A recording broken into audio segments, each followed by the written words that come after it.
वालेकुम दोस्तों, कैसे उम्मीद करता हूँ कि मेरे तमाम दोस्त कह रहे होंगे। मैं हूँ आपका भाई शौकत शाह। तो दोस्तों आज थोड़े वास्ते खिदमत वास्ते माशाल्लाह 8 पट्ठा लैके आए हैं, 2 दोंदियाँ 6 खीरियाँ। तो बिल्कुल ही मुनासिब कीमत है जी। तो वीडियो शुरू तो लैकर एंड तक वेख रहे हैं। जिन्हें दोस्तों आज तो साढ़े चैनल को सब्सक्राइब नहीं किया, साढ़े चैनल को सब्सक्राइब करें, नाल ये घंटे निशान दबा दें ताकि हर नवी आने वाली वीडियो तक बसानी पहुँच रहे। दोस्तों तुहानू एक एक करके जानवर भी चेक कराना तो इसका रेट भी दसना है।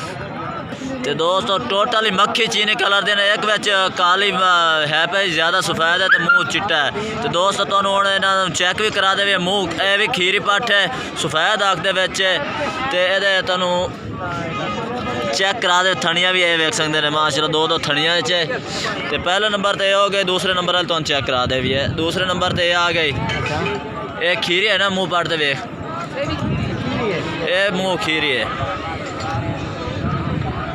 ये भी मुँह खीरी है तो मक्खी चीनी प्योर कलर दे विच। दूसरे नंबर ते ये आ गई ज़बरदस्त वाइट अख दे विच। इन्हां दी 9 तो 10 महीने इन्हां दी उम्र है। पट्ठ 2 दोंदियां विच पट्ठा बिल्कुल ही तैयार पट्ठा ने। अज तुहाडी खिदमत वास्ते लैके तैयार पट्ठा। राबता नंबर इन स्क्रीन ते चलदा पिया नज़र आ रहा तुहानू, उस राबता कर सकते हैं। ये लाल मक्खी चीनी नकौड़ा वेखो माशाल्लाह, बैठवें सिंगा दे विच ये वेख सकते हैं। तो खीरी मुँह पट्ठ है, ये भी 9 तो 10 महीने की उम्र है। ये वेख सकते हैं मुँह खीरी, लंबाई वेखो लाल मक्खी चीनी कलर दे विच। ते तुहानू थनियाँ भी चेक करा दे भी है। तो दोस्तों तुहानू इन्हां तो पहला के रेट दस दे भी है। 18,000 इन्हां दी डिमांड करते पे हैं। 2 दोंदिया पट्ठा ते 6 पट्ठा जड़ियां रुपया वो खीरियां ने। 9 तो 10 महीने उन्होंने उम्र है। आ जी एक तुहानू आखिया कि विच एक ब्लैक है मक्खी चीनी ते ज़्यादा सफ़ेद है, सिर्फ मुँह है थोड़ा जिहा है काला, ज़्यादा सफ़ेद है। ये वेख सकते हैं बहुत ही प्यारी बच्ची है। यदी उम्र है तकरीबन 6 महीने यदी उम्र है। बाकी टोटल ही 9 तो 10 महीने उम्र है। तो 2 दोंदियां विच पट्ठा ने, बिल्कुल ही तैयार पट्ठा ने। चौथे नंबर तो ये आ गई। दोस्तों चौथे नंबर तो ये पट्ठ आ गई। तो हुण तुहानू 5वें नंबर ते पट्ठ भी चेक करा दे भी है। बिल्कुल ही प्यारी माशाल्लाह पट्ठा ने। दोस्तों हम तुहानू 2 दोंदिया पट्ठा भी चेक करा दे भी है। मक्खी चीनी कलर दे बिल्कुल ही तैयार है। ब्रीडर विच यानी कि छुट्टा हो तो क्रॉस होने के काबिल पट्ठा, बिल्कुल ही तैयार पट्ठा ने। यह मुँह पट्ठ दिखा है तुहानू जिवें आख्या कि दोंदियां ने, 2 दोंदियां ने। ये वेख सकते हैं ताज़े दोंद कड्डे हुए माशाल्लाह, ये ब्रीडिंग वास्ते तैयार है।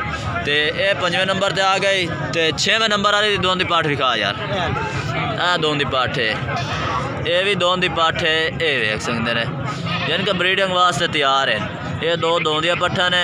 तो 6 नंबर पर आ गए। 7वें नंबर पर पट्ठ ये आ गए पीली, मत्था चिट्टा तो पीला कलर दे ज़बरदस्त माशाल्लाह। यदी भी 8 तो 9 महीने यदी भी उम्र है। तो ये महीने 2 क्रॉस होने के काबिल हो कि नकौड़ा वेख सकते हैं। 7वें नंबर पर यह आ गई। तो 8वें नंबर पर तुम चेक करा दे भी है।